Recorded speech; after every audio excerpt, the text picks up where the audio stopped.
গল্পের শুরুতেই দেখা যাবে রাঙা বলছে, আমি মা আর বড়বাবুকে কথা দিয়েছি ওদের বিবাহবার্ষিকীটাও বড় করে পালন করব। এখন যদি বড় করে পালন করা না হয় তাহলে ওদের মনটা তো খারাপ হবে। এ কথা বলতেই প্রমিতা বলছে, আরে না রাঙা, মন খারাপ হবে না। সবার আগে তোর এই ফাইনাল খেলাটা, এই খেলাটাই মন দে।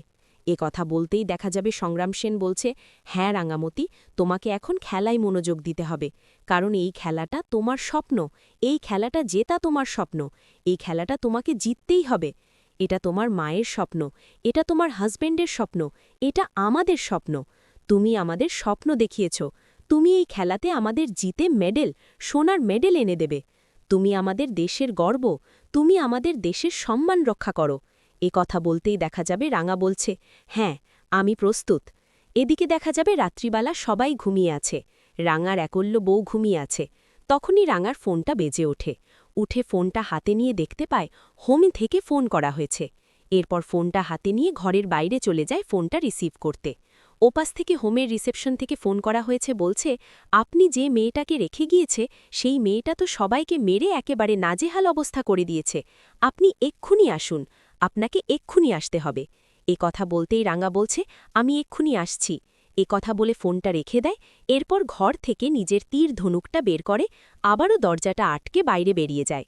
ওদিকে দেখা যাবে বারান্দায় দাঁড়িয়েছিল বৃন্দা, আর তখনই বৃন্দা দেখতে পায় রাঙা চুপি চুপি বাড়ি থেকে বেরিয়ে যায়। রাঙাকে এভাবে চুপি চুপি বেরিয়ে যেতে দেখে বৃন্দা সন্দেহ করে কিছু একটা হয়েছে, বৃন্দাকে ওর পিছু নিতেই হবে। এ কথা ভেবে বৃন্দাও পিছু পিছু বেরিয়ে যায়। এরপর বৃন্দাও দেখে আশেপাশে কেউ আছে কিনা, দেখে কেউ বৃন্দাকে দেখেছে কিনা। ওদিকে দেখা যাবে রাঙা রাস্তা দিয়ে অনেক জোরে জোরে হাঁটছে। এরপর রাঙার পিছু পিছু বৃন্দাও হাঁটছে। রাঙার একবার মনে হয়েছে রাঙাকে কেউ পিছু করছে। এরপর রাঙা থেমে যায়। এরপর বৃন্দা সেখান থেকে সরে যায়। রাঙা পিছু করতে কাউকেই দেখতে পায় না।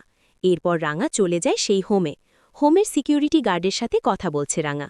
এদিকে বৃন্দা সেখানে গিয়ে আড়ালে লুকিয়ে পড়ে।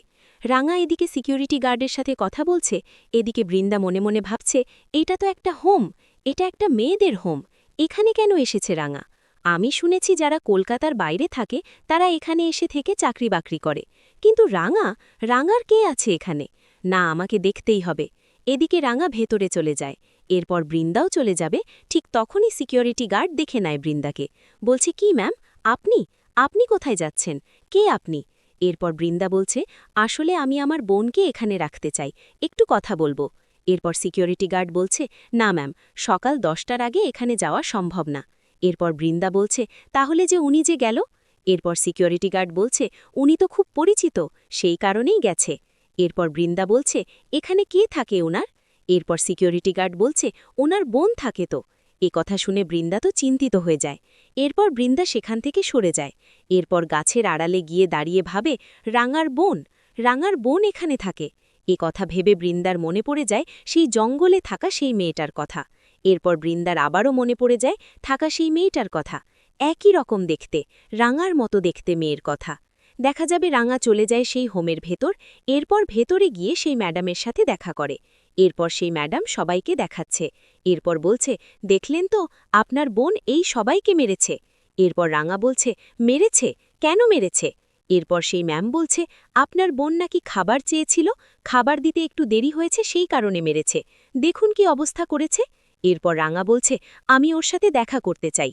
এরপর ওই মেয়েটা যে ঘরে আছে সেই ঘরে নিয়ে যায় রাঙাকে।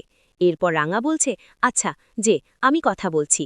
এরপর সেই ম্যাম বলছে, আপনি ওকে ভালো করে জিজ্ঞেস করুন ও কেন মেরেছে। রাঙার মতো দেখতে মেয়েটা বলছে, দিদি, আমি কিছু করিনি, আমার কিছু মনে নেই, ওরা শুধু শুধু মিথ্যে কথা বলছে। এরপর রাঙা বলছে, ঠিক আছে, আমি দেখছি। এরপর সেই ম্যাম বলছে, দেখলেন তো, ও মেরেছে, এখন অস্বীকার করছে। এমনটা হলে কিন্তু আমরা ওকে এখানে রাখতে পারবো না।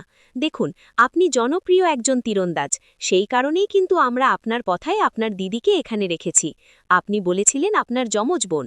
এ কথা শুনে দেখা যাবে রাঙা মনে মনে বলতে থাকে, বলে তো দিয়েছে ও আমার যমজ বোন, কিন্তু ও কেস, আমি তো সেটাও জানি না, সত্যি করেই জানি না। এরপর দেখা যাবে সেই ম্যাম বলছে, ঠিক আছে, আপনারা কথা বলুন। এরপর রাঙা বলছে, যা, আমি ওর সাথে কথা বলে দেখছি। সেই ম্যাম চলে যায়। এরপর রাঙা দরজাটা আটকে দেয়। এরপর রাঙা সেই মেয়েটার কাছে গিয়ে বলছে, কি হয়েছে, এমনটা কেন করলি? এরপর রাঙার মতো দেখতে মেয়েটা বলছে, দিদি আমি কিছুই করিনি, আমার কিছু মনে নেই। ওরা বলল যে আমি নাকি ওদেরকে মেরেছি। আমার খুব খিদে পেয়েছিল রে দিদি, আমি খাবার চেয়েছি ওদের কাছে, কিন্তু ওরা তো আমাকে খাবার দেয়নি। ওই লোকগুলো আমাকে বাজেভাবে ধরতে চেয়েছে।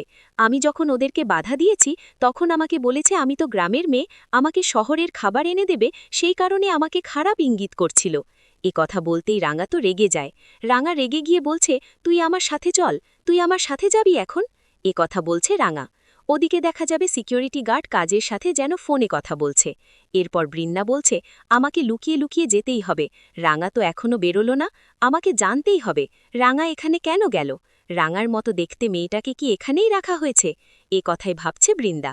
ওদিকে দেখা যাবে ময়না সকাল সকাল উঠে গেছে। উঠে এসে ড্রয়িং রুমে এসে বাজালিকে বলছে, এত সকালবেলা কাঁচা ঘুমটা কেন ভাঙালে বলো তো? আর রাঙা কোথায়? ও সেলিব্রিটি হয়ে গেছে দেখি কি রান্নাবান্না সব শিখিয়ে তুলে দিয়েছে। আমি কেন রান্না করব? আমাকে কেন ডেকে তুললে? এরপর পাঞ্চালি বলছে, রাঙা হয়তো ঘুমোচ্ছে, আর কাল রাতে কি হয়েছে তুমি জানো না? এখানে রাঙা একটা দিন সকালে উঠতে পারেনি, ওঠেনি দেখে আর তোমার এত মাথা ব্যথা কেন? একটা দিন কি তোমরা একটু রান্নাবান্না করে খেতে পারো না? তোমাকে একটা দিন ডেকেছি বলে তোমার এত অসুবিধে? নাও গ্লাসটা নাও, এই জুসগুলো নাও।